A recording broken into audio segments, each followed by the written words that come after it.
Minha irmã cuspiu em mim durante o meu casamento e, em seguida, correu para beijar o meu futuro marido. Todos ficaram chocados quando eu a confrontei. Meus pais correram gritando: ela está bêbada. E logo perguntaram: Chloe, foi um engano, não foi? Enquanto me ignoravam completamente.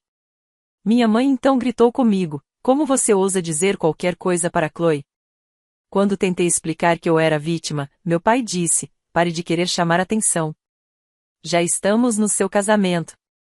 Deixe sua irmã em paz. Meu irmão acrescentou: algumas noivas simplesmente não aguentam um pouco de diversão.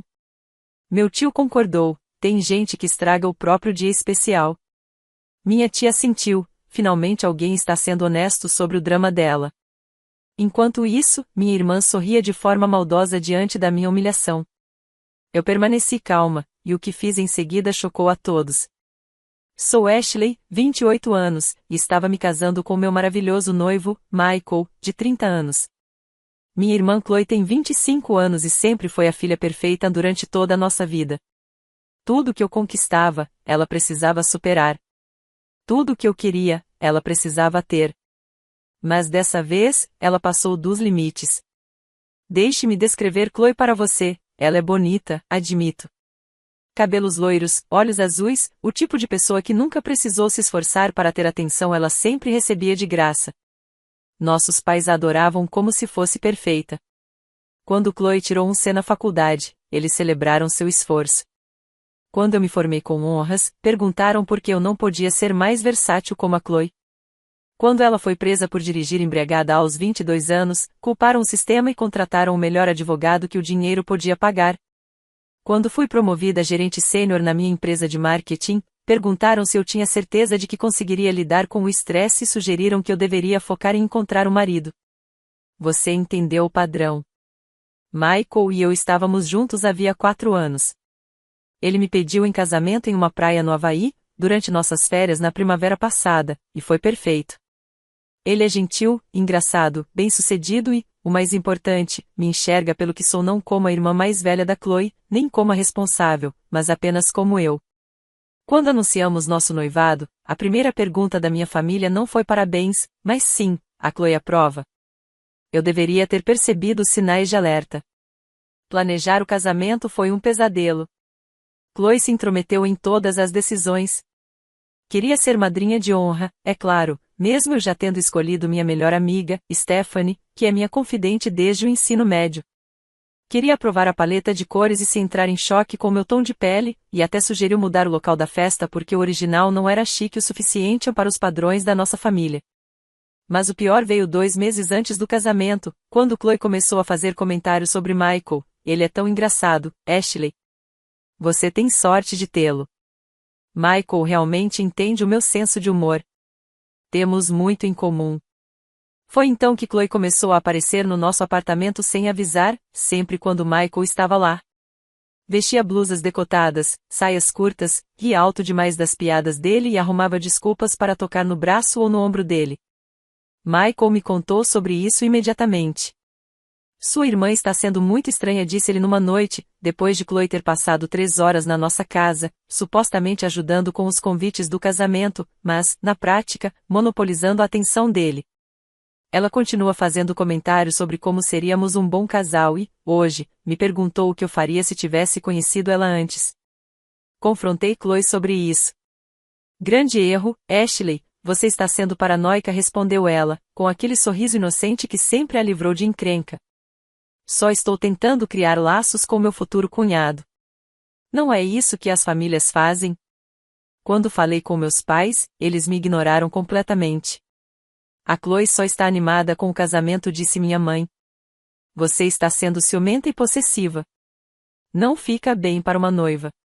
Meu pai foi pior, sua irmã é jovem e sociável. Pare de interpretar demais as coisas. Michael escolheu você, não escolheu? Na noite antes do casamento, tivemos o jantar de ensaio em um restaurante lindo no centro da cidade.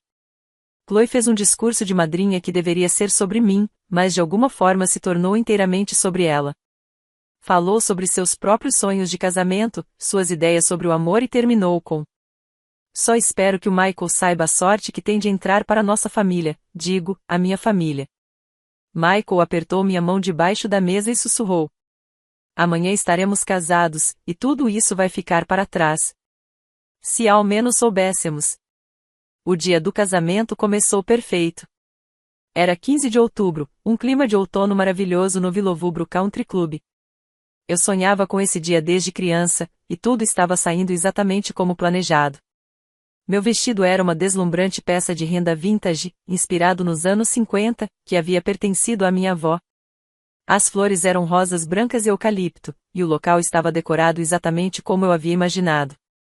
Chloe estava agindo de forma estranha a manhã inteira, mas achei que fosse nervosismo. Ela ficava rindo sozinha e soltando comentários estranhos, como: esse vai ser um dia tão interessante, e algumas pessoas vão ficar tão surpresas. Eu estava tão focada na minha própria felicidade que não dei importância. A cerimônia foi linda. Michael estava incrível em seu terno azul marinho, e quando eu entrei, o amor no olhar dele me fez sentir como se eu fosse a única mulher no mundo. Trocamos votos escritos por nós mesmos, e não havia um olho seco no lugar exceto de Chloe, que parecia estar tramando algo. Depois da cerimônia, estávamos tirando fotos com os padrinhos e madrinhas quando aconteceu.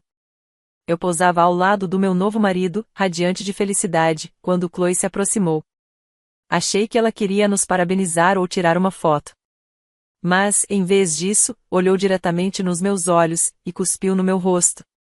A câmera do fotógrafo capturou meu choque, a saliva escorrendo pela minha bochecha, minha maquiagem impecável arruinada. Mas Chloe não parou por aí. Antes que eu pudesse entender o que estava acontecendo, ela avançou em direção a Michael, segurou o rosto dele com força e pressionou seus lábios contra os dele num beijo que só posso descrever como agressivo e possessivo. Ela segurou firme. Por um instante, Michael ficou tão chocado que não reagiu. Quando finalmente a afastou, ela estava sorrindo com ar de vitória. Parabéns, cunhado, disse docemente, como se nada tivesse acontecido. Toda a festa ficou paralisada de espanto. Stephanie me entregou um lenço e sussurrou: o que diabos acabou de acontecer? Michael, horrorizado, limpava a boca e se colocava protetoramente à minha frente. Chloe, o que há de errado com você? Consegui dizer, com a voz tremendo de raiva e humilhação. Foi então que meus pais correram até nós, mas não para me confortar ou repreender o comportamento de Chloe. Não. Eles entraram imediatamente em modo de controle de danos para proteger a filha preciosa. Ela está bêbada, gritou minha mãe, agarrando o braço de Chloe. Chloe bebeu champanhe demais. Meu pai assentiu vigorosamente. Chloe, foi um engano, certo? Você não quis dizer nada com isso. Ambos olhavam para ela com preocupação e cuidado, ignorando completamente o fato de que eu estava ali, com um cuspe no meu vestido de noiva e o batom da minha irmã na boca do meu marido. Eu tentei explicar, disse eu, elevando a voz. Ela acabou de cuspir em mim e beijar o meu marido. No dia do meu casamento. Foi quando minha mãe se virou contra mim com uma fúria que eu nunca tinha visto. Como você ousa dizer qualquer coisa para Chloe?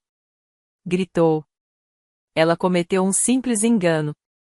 Eu a encarei, incrédula. Um engano? Ela cuspiu no meu rosto de propósito. Meu pai deu um passo à frente, o rosto vermelho de raiva, mas não contra Chloe. Contra mim? Pare de querer chamar atenção, Ashley. Já estamos no seu casamento. Deixe sua irmã em paz. Meu irmão David, de 26 anos, decidiu acrescentar seu brilhante comentário. Algumas noivas simplesmente não aguentam um pouco de diversão. O tio Tom, irmão do meu pai, assentiu com ar sério. Tem gente que estraga o próprio dia especial. E minha tia Carol, irmã da minha mãe, colocou o último prego no caixão. Finalmente alguém está sendo honesto sobre o drama dela. Durante tudo isso, Chloe apenas ficou ali, sorrindo de forma maldosa diante da minha humilhação. Ela não estava bêbada. Seus olhos estavam claros, seus movimentos, firmes. Ela sabia exatamente o que estava fazendo e estava saboreando cada segundo da minha dor. Os convidados começaram a cochichar e apontar. Alguns estavam tirando fotos e gravando vídeos com seus celulares. O meu dia especial estava se transformando em um circo. e minha própria família era o mestre de cerimônias. Mas aqui está algo sobre mim que minha família nunca entendeu: eu não quebro. Eu me dobro, me adapto, e planejo. Naquele momento, olhando para o rosto deles, vendo o completo desprezo pelos meus sentimentos e a proteção à conduta imperdoável de Chloe, algo se encaixou dentro de mim. Eu permaneci calma. Limpei o cuspe do meu rosto com toda a dignidade que consegui reunir. Ajustei o vestido. Olhei cada um deles nos olhos, e sorri. Vocês têm toda a razão, disse baixinho. Chloe está bêbada e as pessoas cometem erros quando estão bêbadas. Eu a perdoo. Minha família pareceu aliviada. Chloe ficou confusa, mas ainda com um ar de superioridade. Michael apertou minha mão, sem saber exatamente o que eu estava planejando, mas confiando em mim completamente. Na verdade, continuei: acho que devemos garantir que Chloe receba a ajuda de que precisa. Stephanie, poderia, por favor, ligar para a polícia e informar que há uma pessoa bêbada e desordeira no nosso casamento? Estou preocupada com a segurança dela. Stephanie, que Deus a abençoe, entendeu na hora e pegou o telefone. Não, espere. Disse minha mãe rapidamente. Não é necessário. Ela está bem. Ah, mas você acabou de dizer que ela está bêbada, respondi com doçura. E pessoas bêbadas que agridem os outros e dão avanços sexuais indesejados precisam de ajuda, não precisam? Quero dizer, ela acabou de cuspir na noiva e beijar à força o noivo. Isso é agressão e assédio sexual. Se ela está bêbada, claramente precisa de atendimento médico e, possivelmente, desintoxicação. Meu pai deu um passo à frente. Ashley, não seja ridícula. Ridícula? Perguntei, ainda calma, mas elevando a voz para que nossos convidados pudessem ouvir. Minha irmã acabou de me agredir e assediar sexualmente o meu marido no dia do meu casamento. E você me chama de ridícula por querer ajudar com o óbvio problema de bebida dela? O sorriso de Chloe começou a desaparecer rapidamente. Eu não estou bêbada, disse ela depressa. Ah, falei, erguendo as sobrancelhas para ela. Então você cuspiu em mim e beijou meu marido deliberadamente, sem estar sob efeito de álcool? Bem, isso é ainda pior, não é? A essa altura, uma pequena multidão já se reunia. Eu podia ver alguns familiares de Michael absolutamente horrorizados com a situação. Sua mãe, Patrícia, estava gravando tudo no celular. Chloe, querida, apenas diga que sente muito e que ficou confusa, sussurrou minha mãe com urgência. Mas eu não tinha terminado. Longe disso. Sabe de uma coisa? Acho que precisamos lidar com isso da forma certa. Michael, amor, você quer prestar queixa por assédio sexual? Michael, que estava quieto, mas furioso esse tempo todo, deu um passo à frente. Quero sim, disse com firmeza. Não consenti com aquele beijo, e quero que isso seja registrado. Ashley sibilou: meu pai, pare com essa bobagem. Bobagem? Soltei uma risada, e não foi um som agradável. Quer saber o que é bobagem, pai? Bobagem é gastar $30.000 num casamento para minha irmã me agredir e agredir meu marido enquanto minha família a defende. Bobagem é me dizerem que estou querendo chamar atenção no meu próprio casamento. Bobagem é mandarem eu deixar minha irmã em paz depois que ela acabou de me humilhar publicamente. Virei-me para o grupo de convidados, que assistia a tudo como se fosse o reality show mais constrangedor do mundo. Senhoras e senhores, peço desculpas por essa interrupção. Como podem ver, minha família acredita que cuspir na noiva e beijar o noivo sem consentimento é apenas diversão ou em que eu sou dramática por me opor a isso. Quero agradecer a todos por estarem aqui no que deveria ter sido o dia mais feliz da minha vida. O burburinho da plateia aumentava. As pessoas estavam claramente desconfortáveis e começando a ficar do meu lado. Vários parentes de Michael balançavam a cabeça em desaprovação com a atitude da minha família. Stephanie realmente havia chamado a polícia, e eu já podia ver 2 policiais se aproximando. Chloe também percebeu e começou a entrar em pânico. Ashley, por favor, disse ela, a voz perdendo o tom confiante. Eu só estava brincando. Brincando? Perguntei. Então você não está bêbada. Apenas é alguém que acha que a agressão é engraçada. Os policiais chegaram até nós, e o principal, o oficial Martinez, perguntou qual era o problema. Minha irmã me agrediu cuspindo em mim durante a cerimônia e depois agrediu sexualmente meu marido ao beijá-lo sem consentimento, expliquei calmamente. Minha família está dizendo que ela estava bêbada e que foi um engano, mas ela acabou de admitir que estava brincando, o que significa que estava sóbria e fez de propósito. O oficial Martinez olhou para o estado do meu vestido, depois para Michael, que confirmou com um aceno sério. Eu não consenti com aquele beijo e quero prestar queixa, disse Michael com clareza. Isso é um absurdo! Gritou minha mãe. Oficiais, isso é só um mal-entendido de família. Senhora, respondeu o oficial Martinez educadamente, agressão é agressão, seja entre familiares ou não. E se há álcool envolvido, isso não é desculpa, é agravante. Eles ouviram várias testemunhas, incluindo o fotógrafo, que mostrou as fotos que havia tirado de todo o incidente. As provas eram incriminadoras. Mas eu ainda não tinha terminado. Nem de longe.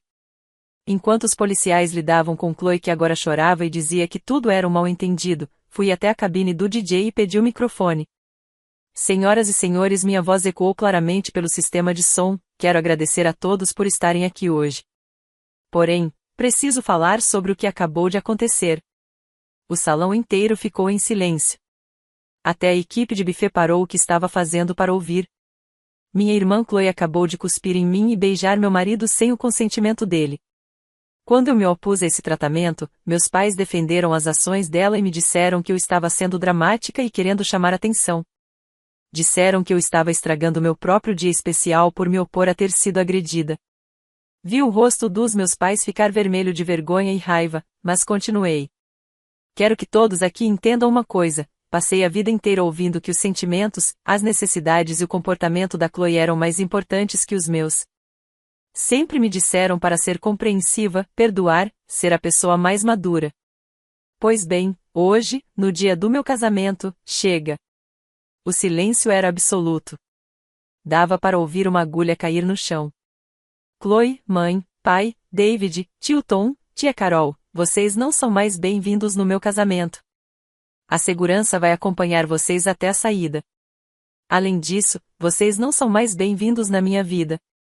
Os seguranças, que eu havia pedido discretamente para Stephanie chamar, apareceram nas bordas da multidão. Ashley, você não pode estar falando sério, disse minha mãe, com a voz embargada. Estou falando muito sério, respondi. Passei 28 anos vendo vocês colocarem a Chloe acima de tudo, até mesmo da decência humana básica. Hoje foi a gota d'água. Chloe agora estava sendo algemada pelo oficial Martinez. Chorava e implorava, e todo o ar de superioridade tinha desaparecido. Isso não acabou. Gritou, enquanto a levavam. Você vai se arrepender disso. Não respondi, olhando diretamente nos olhos dela. Eu realmente não vou. Meu pai tentou se aproximar, mas Michael se colocou entre nós. Você ouviu, a minha esposa disse firmemente. É melhor ir embora. Isso é uma loucura. Gritou meu pai. Por causa de um pequeno erro. Erro? Soltei uma risada amarga. Pai, a sua filha cuspiu em mim e assediou sexualmente o meu marido no dia do meu casamento. O único erro aqui foi eu achar que vocês agiriam como pais de verdade e não como a equipe de relações públicas particular da Chloe. A segurança os escoltou para fora, e eu ainda podia ouvir minha mãe chorando e meu pai gritando que eu estava destruindo a família. David continuava berrando que eu estava exagerando, e o tio Tom me chamava de vingativa. A tia Carol gritava que eu sempre tinha sido ciumenta da Chloe. Mas assim que eles se foram, algo incrível aconteceu, o casamento ficou absolutamente perfeito. Os convidados que restaram, a família do Michael e nossos verdadeiros amigos, se uniram em apoio. A mãe dele, Patrícia, me emprestou seu próprio batom para eu retocar a maquiagem. O pai dele, Robert, fez um brinde dizendo o quanto estava orgulhoso de me receber em uma família que realmente me valorizaria. Stephanie organizou o fotógrafo para refazer as fotos da festa sem a presença da minha família tóxica. O melhor de tudo foi quando 3 dos meus primos, que haviam assistido a todo o drama com crescente indignação, se aproximaram de mim durante a recepção. Ashley, disse minha prima Lisa, queríamos dizer isso há anos, o tratamento que seus pais dão para você em comparação com a Chloe é absolutamente nojento. Estamos orgulhosos de você por finalmente se impor. Meu primo Mark acrescentou. Nós sempre comentamos sobre isso pelas costas. A Chloe é uma mimada, e seus pais passam a mão na cabeça dela o tempo todo. O que ela fez hoje é imperdoável.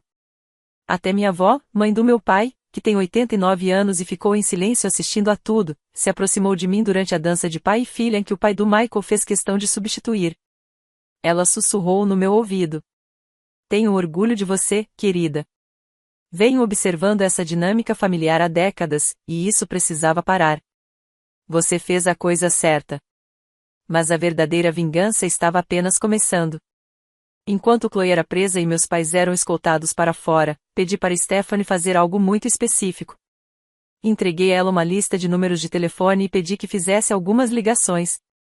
O namorado da Chloe, Tyler, com quem ela estava há 2 anos, estava fora da cidade a trabalho e não pôde comparecer ao casamento. Stephanie ligou para ele para avisar que a namorada tinha acabado de ser presa por agressão e assédio sexual no meu casamento.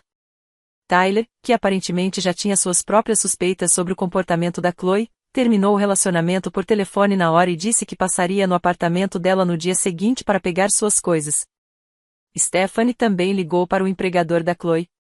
Ela trabalhava em uma boutique de luxo que prezava pela reputação e pela classe. Quando souberam que uma funcionária havia sido presa por agressão no casamento de família, não ficaram nada satisfeitos. Stephanie fez questão de mencionar que havia fotos e vídeos do incidente e que isso poderia acabar nas redes sociais. Mas a cereja do bolo foi a última ligação. Stephanie contatou a repórter de colunismo social do jornal local, Jessica Stone, que já planejava cobrir o casamento, já que a família de Michael é influente na comunidade. Jessica ficou muito interessada na história de uma madrinha sendo presa por agredir a noiva. Na manhã seguinte, enquanto Michael e eu aproveitávamos o nosso primeiro dia como casal no hotel, meu celular começou a tocar sem parar. A primeira ligação foi da Chloe, ligando da cadeia. Ashley, você precisa me ajudar. Ela chorava, soluçando. Estão dizendo que posso ser acusada de agressão e assédio sexual. Posso ir para a cadeia. Posso perder meu emprego. O Tyler terminou comigo. Por favor, você tem que retirar as acusações. Chloe respondi, com calma, você fez a sua escolha quando decidiu me agredir e agredir meu marido no dia do meu casamento. Agora vai ter que lidar com as consequências. Mas eu sou sua irmã. Ela implorou. Irmãs não cospem no rosto uma da outra, retruquei. Irmãs não assediam sexualmente o marido da outra. Você deixou de ser minha irmã no momento em que decidiu me humilhar no dia mais importante da minha vida. Desliguei. A segunda ligação foi da minha mãe. Ashley, como você pode fazer isso com a própria família? Ela chorava. A Chloe está na cadeia. Você sabe o quão vergonhoso isso é? Se eu sei o quão vergonhoso é? Repeti, incrédula. Mãe, sua filha cuspiu em mim no meu casamento, diante de 200 pessoas e com tudo filmado, e você está preocupada com vergonha? Ela cometeu um erro. As pessoas cometem erros. Não, mãe. Esquecer de confirmar presença numa festa é um erro. Usar o sapato da cor errada é um erro. Agressão é uma escolha. E a sua escolha de defendê-la, em vez de me defender, me mostra exatamente o que eu represento para essa família. Desliguei na cara dela também. Meu pai ligou em seguida, furioso. Ashley, não sei o que deu em você, mas esse comportamento vingativo precisa parar. Sua irmã precisa de ajuda, não de cadeia. Você tem razão, pai. Ela precisa de ajuda. Ajuda profissional. E talvez um tempo para refletir sobre as próprias ações ajude nisso. Isso já está indo longe demais. Pai, me responde uma coisa, se a Chloe tivesse cuspido e assediado sexualmente um estranho no casamento dessa pessoa, você estaria defendendo o comportamento dela? Silêncio. A única diferença é que eu também sou sua filha, mas aparentemente isso vale menos do que o conforto da Chloe. Cansei de alimentar a disfunção dessa família. Desliguei na cara dele também. Mas as ligações não pararam. O David ligou para dizer que eu estava arruinando a vida da Chloe por nada. O tio Tom ligou para dizer que eu estava destruindo a família. A tia Carol ligou para me chamar de egoísta e vingativa. Bloqueei o número de todos. O verdadeiro choque veio 3 dias depois, quando o artigo de Jessica Stone foi publicado no Villovubro Gazette. A manchete dizia: casamento local termina em confusão quando madrinha agride noiva e noivo. O artigo incluía algumas das fotos do incidente, mostrando claramente a Chloe cuspindo em mim e beijando Michael. Havia também depoimentos anônimos de convidados descrevendo a reação da família e a defesa absurda dos meus pais ao comportamento da Chloe. O texto pintava um retrato de uma família disfuncional e de uma noiva que finalmente se impôs. Em poucas horas, a história foi repercutida por vários meios de comunicação regionais e estava em alta nas redes sociais locais. Naquela mesma tarde, o empregador da Chloe a demitiu. O proprietário do apartamento, que tinha visto a cobertura, decidiu não renovar o contrato de aluguel. Vários amigos dela se distanciaram publicamente nas redes. Mas as consequências reais estavam só começando. Chloe foi acusada de 2 agressões e um caso de assédio sexual. A audiência foi marcada para 15 de dezembro, exatamente 2 meses depois do meu casamento. Ela contratou um advogado, mas as fotos e vídeos tornavam o caso praticamente impossível de vencer. Meus pais tentaram me pressionar a retirar as acusações, chegando ao ponto de aparecer no meu trabalho. Mandei que fossem retirados pela segurança e solicitei uma ordem de restrição. A audiência da ordem de restrição foi particularmente satisfatória. O juiz, depois de analisar as provas e ouvir testemunhos de várias pessoas, concedeu uma ordem de restrição de 1 ano não só contra a Chloe, mas também contra os meus pais por assédio. Senhora Patterson, disse o juiz Williams, quero que saiba que este tribunal considera o comportamento da sua família completamente inaceitável. Ninguém deve sofrer uma agressão e depois ser acusado de exagerar por se opor a ela. Michael e eu fomos para nossa lua de mel na Itália, e foi absolutamente perfeito. Sem dramas familiares, sem Chloe tentando se enfiar em cada momento, apenas nós dois celebrando nosso casamento em paz. Quando voltamos, descobrimos que Chloe estava publicando coisas cada vez mais insanas nas redes sociais sobre mim. Amigos preocupados me mandavam capturas de tela. Ela dizia que eu tinha inveja dela, que tinha armado tudo, e que a verdadeira vítima de tudo isso era ela. Então, eu fiz o que qualquer pessoa razoável faria, compilei todas as postagens dela, adicionei ao arquivo de evidências e enviei para o advogado dela como prova de que ela claramente não estava arrependida e continuava me assediando publicamente. O advogado dela não ficou nada satisfeito. O julgamento foi um completo desastre para Chloe. A promotora, Ashley Shane, foi incrivelmente minuciosa. Ela apresentou as fotos, os vídeos, depoimentos de várias testemunhas e provas do assédio contínuo de Chloe pelas redes sociais. A defesa de Chloe basicamente se resumiu a: foi só uma brincadeira, e ela sempre teve inveja de mim. O advogado tentou me pintar como vingativa e Chloe como uma jovem que havia cometido um erro enquanto estava bêbada. Mas então aconteceu algo maravilhoso: o fotógrafo, David Kim, tinha capturado muito mais do que apenas o ataque. Ele havia feito fotos espontâneas ao longo do dia e registrou o comportamento de Chloe antes do incidente. Em uma foto, ela parecia claramente sóbria, sorrindo com ar malicioso, como se estivesse planejando algo. Em outra, foi flagrada conversando com um convidado, aparentemente dizendo: "Olha isso", enquanto apontava para mim. O depoimento de Michael foi especialmente poderoso. Ele descreveu os meses de comportamento inapropriado de Chloe antes do casamento, as tentativas de seduzi-lo e a sensação de total violação quando ela se forçou sobre ele. "Meritíssimo", disse ele, "isso não foi um erro de alguém bêbado. Foi um ataque calculado contra minha esposa e nosso casamento, vindo de alguém que passou anos tentando sabotar a felicidade de Ashley." No meu depoimento, foquei no padrão de disfunção familiar e em como aquele incidente foi o auge de décadas sendo tratada como se meus sentimentos não importassem diante dos de Chloe. "Não estou aqui por vingança", disse ao tribunal. "Estou aqui porque ações têm consequências, e minha família sempre ensinou a Chloe que as ações dela não tinham. Alguém precisava ensiná-la essa lição." Chloe foi considerada culpada de todas as acusações. Sua pena foi de 6 meses de prisão, suspensa, 2 anos de liberdade condicional, 200 horas de serviço comunitário, terapia obrigatória para controle de raiva e aconselhamento sobre álcool mesmo ela insistindo que não estava bêbada. Também foi obrigada a pagar indenização pelo custo de substituir meu vestido e pelo trabalho extra do fotógrafo para refazer as fotos. Mas a melhor parte foi a condição especial imposta pelo juiz: nenhuma forma de contato comigo ou com Michael, e nenhuma postagem sobre nós nas redes sociais. Qualquer violação resultaria no cumprimento imediato da pena de 6 meses. As consequências foram exatamente o que eu esperava e até mais. A vida de Chloe desmoronou completamente. Ela não conseguiu mais emprego no varejo, pois a história a acompanhava em todo lugar. Teve que voltar a morar com meus pais, que agora estavam lidando, pela primeira vez, com o resultado direto de anos de conivência. Tyler não só terminou com ela, como contou para todo o grupo de amigos o que havia acontecido. Chloe ficou totalmente isolada socialmente. Seus seguidores no Instagram caíram de 3.000 para cerca de 200, em sua maioria familiares que se sentiam obrigados a manter contato. A reputação dos meus pais no círculo social deles foi destruída. Amigos do clube de campo faziam perguntas constrangedoras. Meu pai perdeu uma possível parceria de negócios porque a esposa do potencial parceiro havia estado no casamento e visto tudo.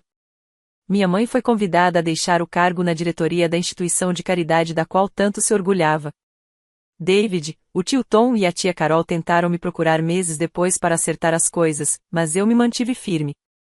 Enviei para cada um a mesma mensagem: vocês fizeram sua escolha ao defender uma agressora e culpar a vítima. Eu estou fazendo a minha, escolhendo não ter na minha vida pessoas que acham isso aceitável. Mas aqui vem o detalhe que me faz sorrir toda vez que lembro. 6 meses após o casamento, Chloe violou a condicional criando uma conta falsa no Instagram e postando um longo ataque contra mim. Ela me chamou de psicótica, disse que eu havia destruído a vida dela por nada e que eu era uma irmã amarga e invejosa que não suportava o fato de ela ser mais bonita. Alguém fez uma captura de tela e me enviou. Eu encaminhei diretamente para o Ministério Público. Chloe passou 3 meses na cadeia de verdade. Quando saiu, era uma pessoa diferente. A arrogância tinha sumido, substituída por um olhar derrotado que quase me fez sentir pena dela. Quase. Ela tentou me contatar mais uma vez, enviando uma carta por meio da minha avó. Ashley, começava a carta. Eu sei que errei. Sei que te machuquei. Eu estava com inveja, fui estúpida e fiz escolhas terríveis. Perdi tudo e sei que é culpa minha. Não estou pedindo perdão porque não mereço. Só quero que você saiba que finalmente entendo a dor que te causei. Não só naquele dia, mas durante toda a nossa vida. Espero que você esteja feliz. Li a carta uma vez e joguei fora. Michael e eu estamos casados há 8 meses agora, e nossa vida é incrível. Compramos uma linda casa do outro lado da cidade, longe do bairro dos meus pais. Fizemos novos amigos que realmente nos respeitam e apoiam. Estamos planejando começar uma família no próximo ano.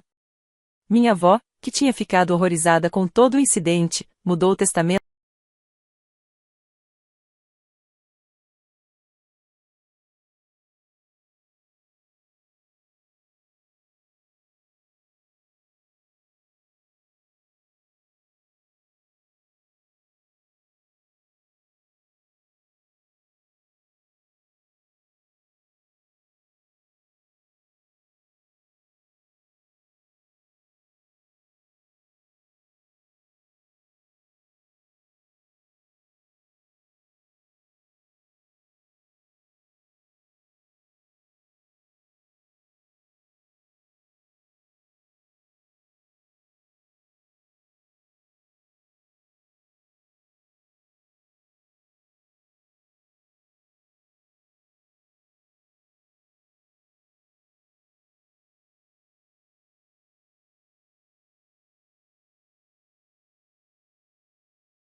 Durante um piquenique em família, minha mãe se ofereceu para levar minha filha para dar uma volta. Quando voltou sem ela, entrei em pânico. Foi então que minha irmã disse, com total desprezo: ela está bem. A gente só precisava de uma pausa das reclamações. Minha mãe completou: você mima demais essa menina. Isso é uma lição. Descobri que elas a deixaram sozinha em um parquinho a 3 quilômetros dali, no calor de 32 graus. Eu não gritei. Apenas tomei uma decisão. Um único telefonema mudou a vida delas para sempre. Quase explodi quando minha mãe me olhou nos olhos e disse, friamente, que também haviam deixado Lily no parquinho. Ela precisava aprender, repetiu. Meu punho se fechou com tanta força que senti minhas unhas cravarem nas palmas. Minha visão se estreitou, o coração batia tão forte que parecia ecoar dentro do meu crânio. Todos os meus instintos gritavam para eu agir, berrar, quebrar alguma coisa, pegar as chaves e sair correndo dali. Mas não fiz nada disso. Aprendi com o tempo que minha raiva não intimida minha mãe. Pelo contrário, alimenta ela. Ela vive nesse caos, sabe como distorcer tudo, manipular a narrativa, fazer parecer que eu sou a desequilibrada. Então, respirei fundo e fiz a única coisa que ela jamais espera de mim: escutei. Precisávamos de uma pausa, ela repetia. Disseram que Lily estava gritando, chorando, sem se acalmar. Ava nem fingiu arrependimento. Você precisava ver ela chutando, berrando. Dissemos para parar. Ela não parou. Então fomos embora. Emily mal conseguia falar: você a deixou sozinha? Ela estava do meu lado, mas já caminhava lentamente em direção à porta. No parque, minha mãe contou tudo como se estivesse dizendo onde tinha estacionado o carro. Tinha gente por perto. Não é como se ela estivesse sozinha. Ela estava, Ava corrigiu. Por um tempo. Precisava esfriar a cabeça. Você deixa ela te controlar. Isso não é saudável. Usei cada grama da minha força para não gritar. A viagem era para ser curta, só nós dois, nosso primeiro fim de semana fora desde que Lily nasceu. Nem completamos 48 horas fora. Minha mãe praticamente nos empurrou para fora de casa: aproveitem. Vamos nos divertir. Ela está em boas mãos. Mas na videochamada no sábado à noite, Lily não sorriu nem falou. Apenas acenou, olhando para longe da câmera. Minha mãe disse que ela estava cansada. Ava disse que era birra. Agora estávamos em casa e Lily, não. Tinham-a deixado num parque do outro lado da cidade, a pé, no momento mais quente do dia. Olhei o relógio, pouco depois das 10 da manhã. Minha mãe confessou que a deixou lá no fim da tarde de ontem e não disse uma única palavra. Emily saiu sem dizer nada, e eu fui atrás. Dirigimos em silêncio, rezando para encontrá-la num balanço, talvez irritada, confusa, mas ali. Uma mulher perto da quadra de basquete contou que viu uma menininha chorando nos escorregadores depois do pôr do sol. Disse que ela ficou ali por horas, em silêncio. Deu uma garrafinha de água e chamou a polícia quando ninguém apareceu. Emily já estava ligando para a delegacia enquanto eu fazia a volta com o carro. Lily foi encontrada pouco antes de escurecer, enrolada em uma toalha, com a pele queimada do sol, desidratada, e em completo silêncio. O policial disse que Lily mal falou. Só contou que a avó a deixou no parque e disse para ela descobrir o que estava acontecendo. Quando entramos na delegacia, Lily correu até nós. Não disse uma palavra, apenas se jogou nos braços da Emily e a agarrou como se tivesse medo de que nós também fossemos desaparecer. O policial perguntou se queríamos prestar queixa. Eu disse: ainda não. Levamos Lily para casa. No caminho, ela permaneceu em silêncio. Não fez perguntas, não olhou para nós, só ficou encarando a janela, piscando devagar, como se não tivesse dormido a noite toda. Assim que entramos em casa, lá estavam eles. Ava no celular, minha mãe assistindo ao noticiário com uma xícara de café na mão, como se fosse um domingo qualquer. Nenhuma delas perguntou sobre Lily. Nenhum pedido de desculpas. Minha mãe apenas me olhou e disse: espero que agora você entenda por que ela é assim. Você não vai poder protegê-la para sempre. Foi nesse instante que percebi que algo em mim havia mudado. Eu disse para elas irem embora. Elas riram. Ava chegou a gargalhar. Esta casa também é nossa. Não, não é, respondi. A hipoteca estava no meu nome. Eu havia deixado que ficassem ali quando o negócio do condomínio deu errado por culpa, principalmente. Achei que talvez isso desse a Lily uma chance de ter algum vínculo com os avós. Foi o meu erro. Não gritei. Não discuti. Liguei para um chaveiro. E depois, fiz outra ligação, uma que eu vinha evitando há anos. Um contato que esperava nunca precisar usar. Mas era a hora. Era a hora de puxar um fio que eu sabia que desfaria toda a teia. Porque aquilo não era disciplina. Era crueldade. E eu não ia permitir que passasse impune. A ligação não foi para a polícia. Foi para um antigo colega de trabalho, R.Y., que hoje atua com investigações de conformidade em instituições de cuidados para idosos. Falei que tinha algo que poderia interessá-lo. Sem nomes no começo, apenas uma história. Uma senhora, com histórico de comportamentos preocupantes, estava prestes a ser considerada para um programa comunitário de cuidados. Contei o que fizeram com Lily sem emoção, apenas os fatos. R.Y. não precisou de muito para se convencer. Disse que abriria uma investigação. Eu não precisava da lei. Ainda não. Só precisava que o sistema começasse a enxergá-la. Na segunda-feira de manhã, meus pais tinham saído para o supermercado. Aproveitei para trocar todas as fechaduras. Quando voltaram, as coisas deles estavam em caixas na varanda. Minha mãe bateu na porta por 20 minutos. Eu não atendi. Ela ameaçou chamar a polícia. Vá em frente, eu disse. Já tinha registrado um boletim na delegacia. E tinha imagens da câmera da campainha, com ela admitindo o que fizeram. Depois disso, ela parou de gritar. Lily ficou calada o resto do dia. Emily ficou com ela no sofá, enquanto eu entrava em contato com o orientador da escola. Informei que Lily tiraria a semana de folga. Não dei detalhes, só disse que era um problema familiar. Eles entenderam. Sempre gostaram dela. Na terça-feira, começaram as ligações. Minha mãe telefonou 6 vezes. Deixou uma mensagem dizendo que estava pronta para conversar. Ava mandou uma única mensagem. Você foi longe demais. Eu ri. Eles ainda achavam que estavam no controle. Que isso era só mais uma briga passageira, daquelas que sempre acabam com pedidos de desculpa.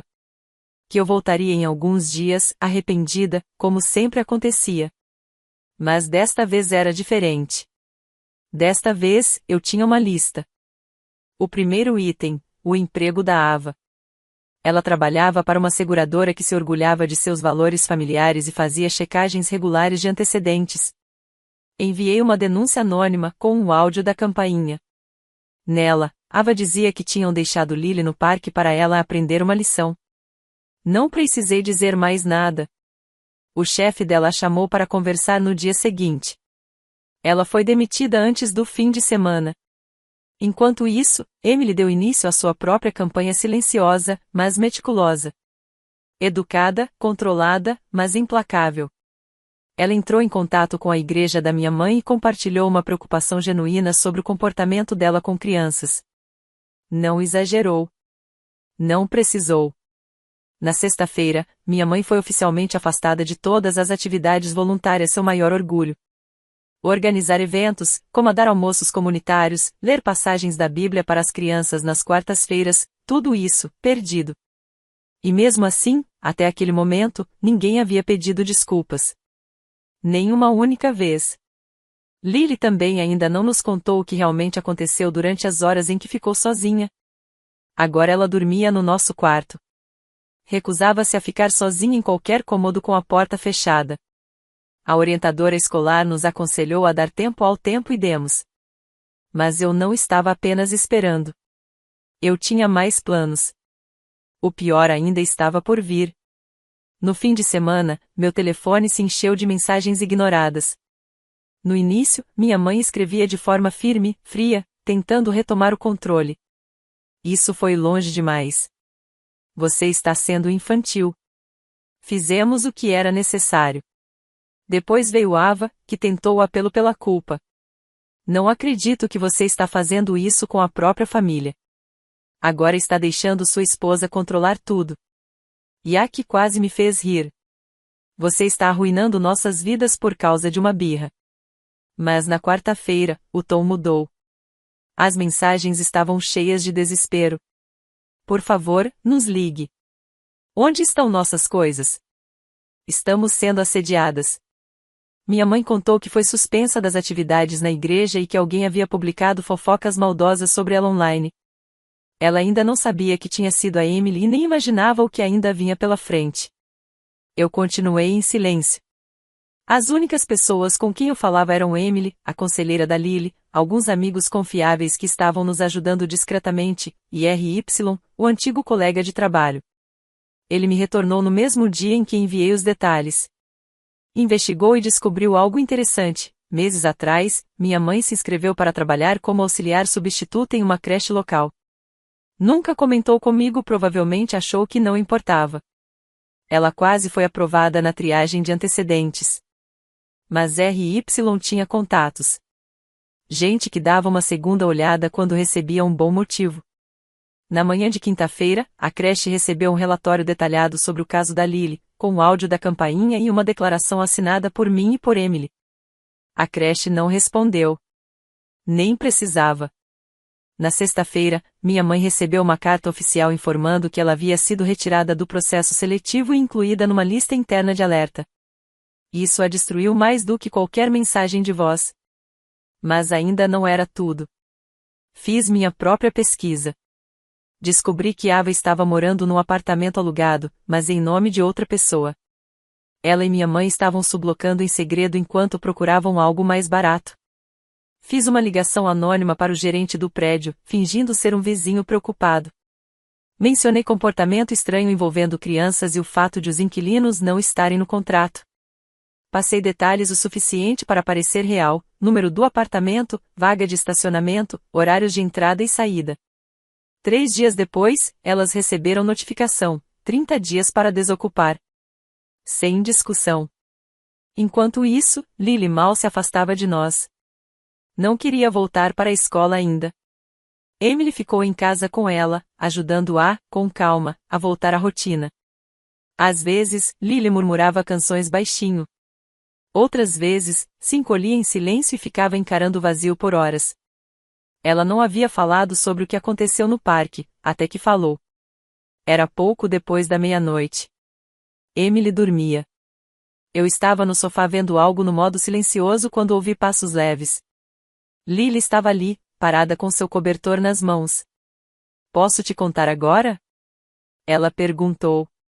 Desliguei a TV. Ela se aproximou, sentou-se ao meu lado e começou.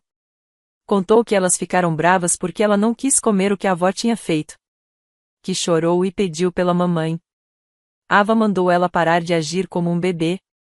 Quando começou a ficar agitada, minha mãe disse que ela era demais e que precisava aprender. Disseram que iam dar uma volta. Levaram Lily até o parquinho, ficaram um pouco com ela e depois se levantaram, dizendo que ela poderia voltar sozinha para casa. Quando ela tentou segui-las, disseram que era parte do castigo que ela precisava descobrir o caminho sozinha. E foram embora. Ela ficou esperando. O sol se pôs. Ela achou que iam voltar. Esperou até que escureceu tanto que já não conseguia mais enxergar o caminho de volta. Então ela sentiu medo. Chorou até a garganta arder, depois parou porque percebeu que não adiantava nada. Uma mulher lhe ofereceu água, tentou conversar, mas Lily estava com medo demais para confiar. Disse que, se fosse embora com a mulher, ninguém a encontraria depois. Então, ela esperou de novo, até a polícia chegar. Ela me contou tudo isso com uma voz apagada, monótona, como aquelas que a gente ouve de pessoas com o dobro da idade dela. Como se nem tivesse estado lá quando tudo aconteceu. Depois disso, eu não consegui dormir. Na manhã seguinte, atualizei o boletim policial com todos os detalhes. O policial foi compreensivo, mas disse que, para que qualquer ação fosse tomada, Lily teria que testemunhar. Eu sabia que ela não faria isso, pelo menos, não agora. Talvez nunca. Mas isso já não importava. Naquele ponto, a vida delas já estava ruindo. Minha mãe havia perdido sua reputação, sua comunidade, sua chance de recomeçar numa nova carreira. Ava, por sua vez, tinha perdido o emprego, o apartamento e até seu círculo social. Até o namorado dela sumiu do radar depois que Emily, por acaso, o encontrou no supermercado e contou exatamente o que havia acontecido. E aquilo era só o começo. Porque havia alguém que elas certamente não queriam envolvido. E essa pessoa acabava de descobrir o que elas tinham feito. A mensagem chegou às 7h43. Era de Daniel, o ex da Ava. Eles não se falavam há quase 2 anos. O fim do relacionamento foi confuso, barulhento, público do tipo que nem o tempo consegue apagar. Mas Daniel e eu sempre nos demos bem. Não éramos amigos, mas compartilhamos histórias o bastante para que, quando Emily contou o que havia acontecido, ele não ficasse indiferente. Sua mensagem foi curta. Ouvi o que fizeram. Tenho algo que você talvez queira ver. Nos encontramos naquela tarde para um café. Ele trouxe seu antigo notebook e um HD externo. Disse que guardava aquilo por despeito, sem saber ao certo por quê. Mas, depois do que soube, achou que era hora de mostrar. O que ele tinha era um disco cheio de backups do sistema de segurança da casa onde Ava e minha mãe moravam, a mesma que todos nós ajudamos a limpar quando elas não conseguiam mais pagar. As câmeras continuaram gravando por semanas, mesmo após a mudança. E, nesse tempo, minha mãe e Ava tomaram algumas decisões infelizes. Alguns vídeos eram só fofoquinhas mesquinhas, risadinhas maldosas, indiretas sobre vizinhos. Mas 2 se destacaram. Um deles, gravado quase 1 ano antes, mostrava minha mãe gritando com Lily durante uma visita. Ela berrava porque a menina se recusou a abraçar Ava. Chamou Lily de ingrata, de manipuladora. Lily devia ter no máximo 7 anos. O segundo era pior. Ava zombando de Lily durante um jantar em família, imitando sua voz, chamando-a de idiotinha meiga. Minha mãe ria ao fundo. Ambas sabiam da câmera. Ambas ignoraram. Daniel tinha etiquetado os arquivos por número e data. Mas quando cliquei para assistir, meu sangue gelou. Não enviei os vídeos para a polícia. Enviei para o antigo chefe da Avon, mesmo que já havia demitido. Sabia que ele ainda guardava o arquivo dela e tinha influência no setor.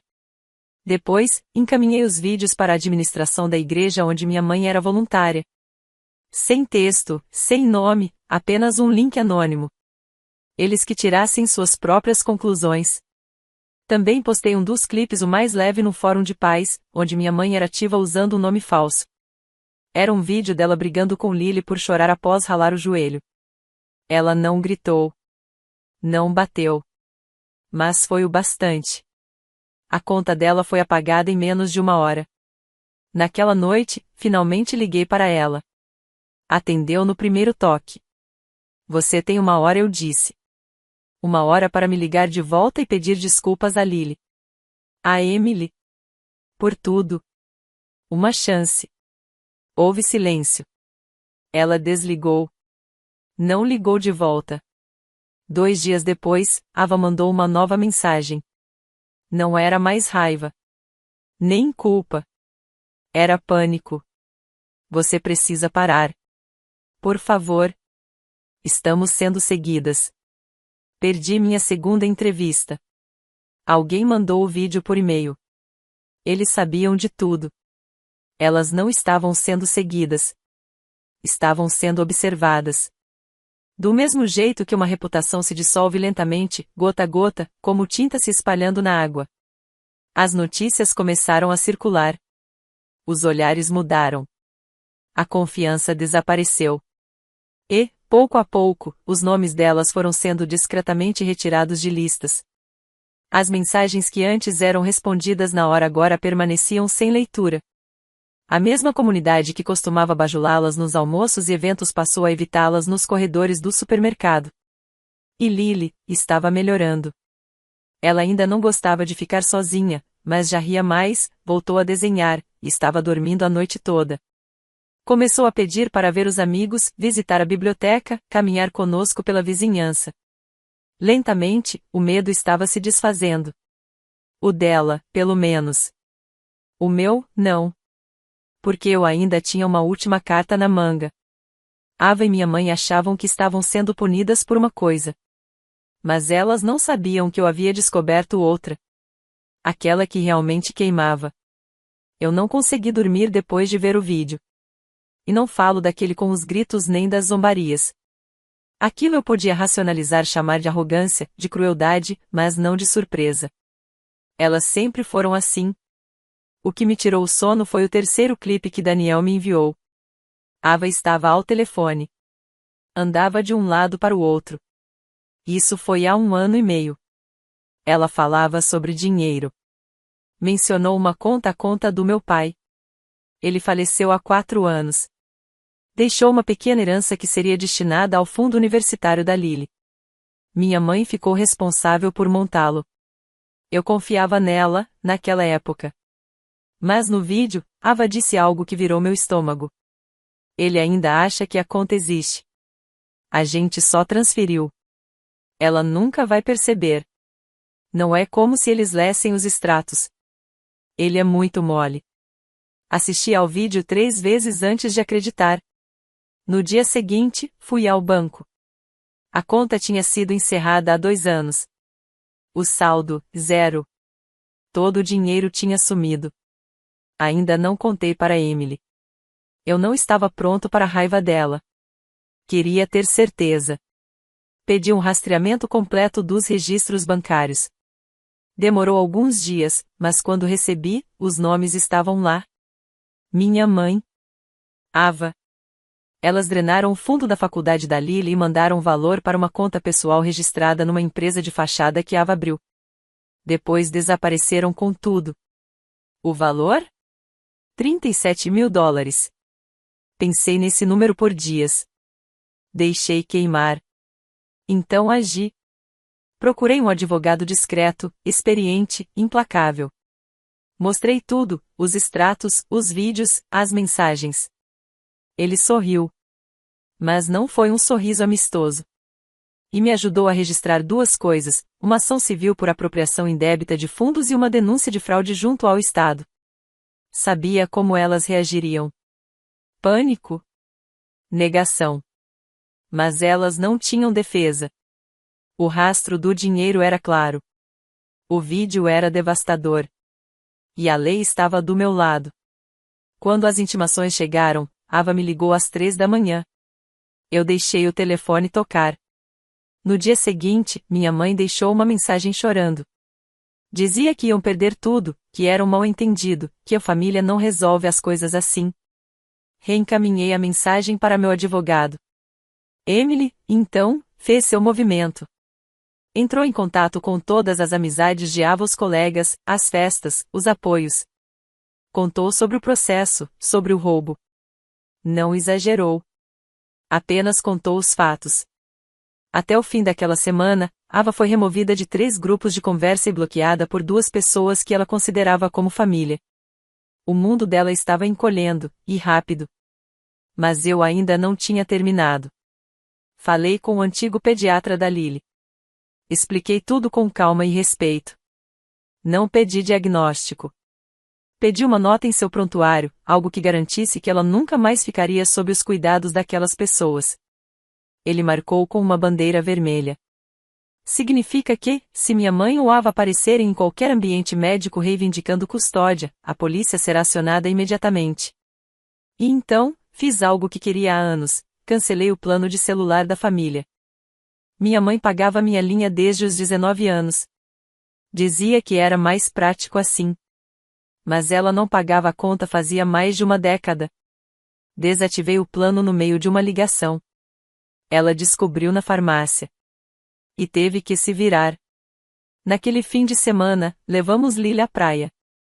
Ela encontrou uma conchinha de que gostou e nos disse que queria voltar à escola em breve. Não falamos de minha mãe. Nem de Ava.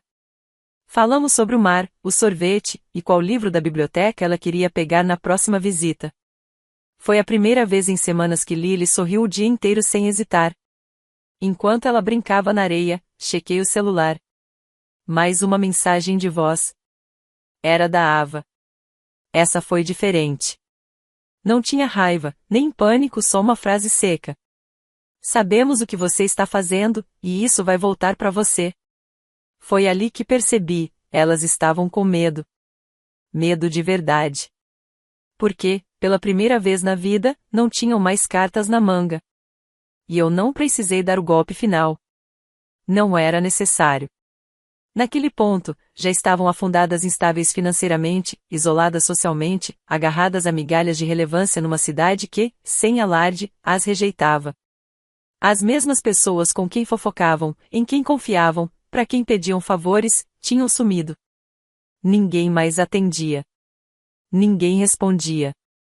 Deixei o silêncio fazer o trabalho por mim. E então, eu mesma encerrei tudo. Escrevi 2 cartas à mão, uma para minha mãe, outra para Ava. Sem endereço de retorno. Sem ameaça. Só uma mensagem que elas jamais esqueceriam, porque seria a última coisa que receberiam de mim. Isso não é vingança. É correção. Você foi avisada, teve chances, foi protegida e mesmo assim escolheu machucar uma criança. Meu filho. Não há perdão. Não há contato. A partir de agora, não nos conhecemos mais. Coloquei as cartas numa caixa de correio pública, bem em frente à escola da Lily, onde eu e Emily esperávamos por ela todas as manhãs. Parecia o lugar certo. Os dias que se seguiram foram tranquilos.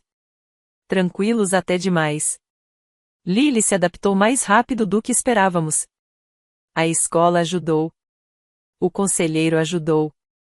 E Muffin, o nosso pequeno vira-lata de dentes tortos e energia esquisita, ajudou. Ele virou sua sombra. Lily passou a falar mais, ir sem travar. Uma noite, até nos mostrou um desenho que ela mesma fez da nossa família. Era só nós 3 e ninguém mais. Emily chorou escondida. Eu não. Eu já tinha chorado tudo o que havia para chorar.